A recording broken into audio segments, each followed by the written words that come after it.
Ma'am मैं कुछ इतिहासकारों का नाम लूंगी। ये जरूरी है? जरूर। आप मना करेंगे तो मैं नहीं भी लूंगी। नहीं, मैं सोच रही हूँ कि हमने काफी उनको ठेस पहुंचा दिया 1 घंटे से।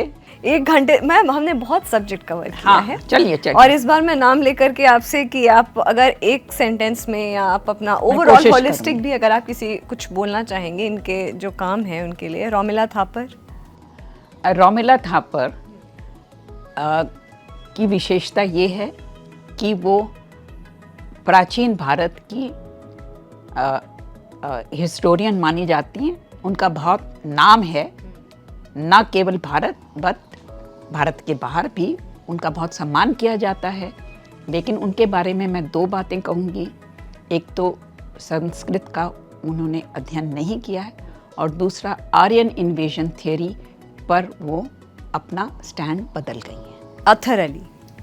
Athar Ali his great contribution, उनका सबसे बड़ा योगदान ये है कि उन्होंने मध्यकाल में जो शासक वर्ग था उसके ऊपर बहुत अध्ययन किया है, और वो अध्ययन बताता है कि मुगल पीरियड में जो शासक वर्ग था वो विदेशी मुस्लिम्स के हाथों में था।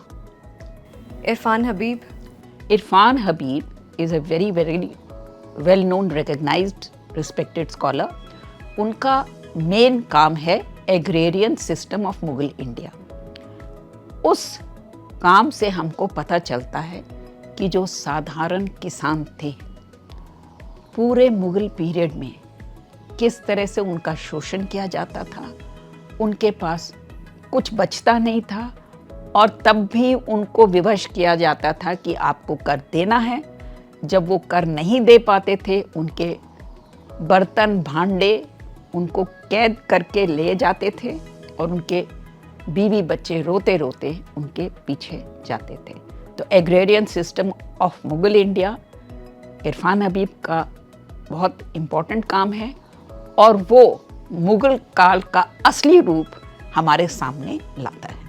Bipin Chandra, he is from modern India, so I don't think anyone studies him now.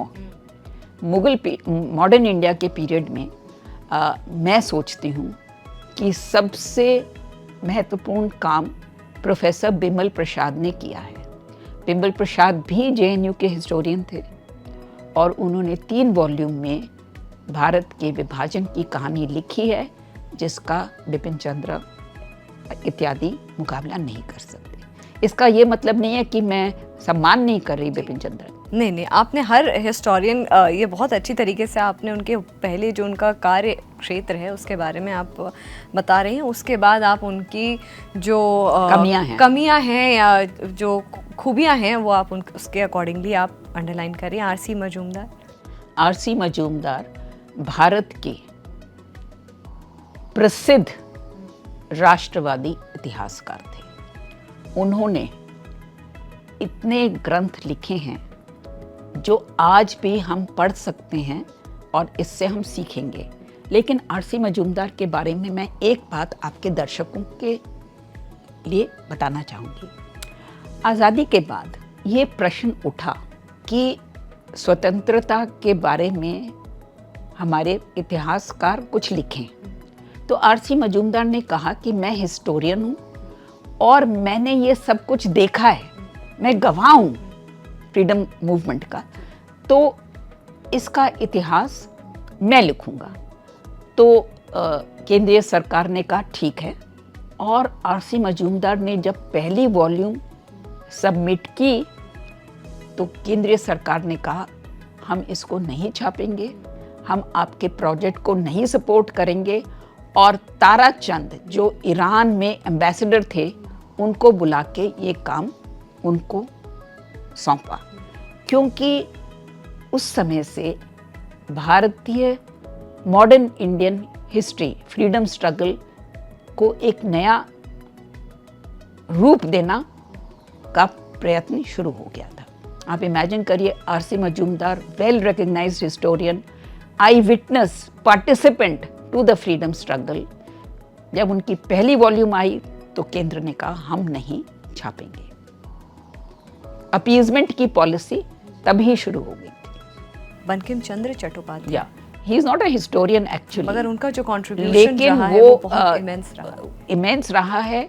उनके बारे में मैं बहुत छोटी हूँ, मैं उनके बारे में क्या कहूँ, लेकिन उन्होंने देश को प्रेरित किया। क्योंकि जहाँ जहाँ एक नेशनलिस्ट बिल्कुल फिगर की बात आती है, उनका ये जो वंदे मातरम, जी, so we still remember him as one of the great sons of India and we remember him for Vande Mataram.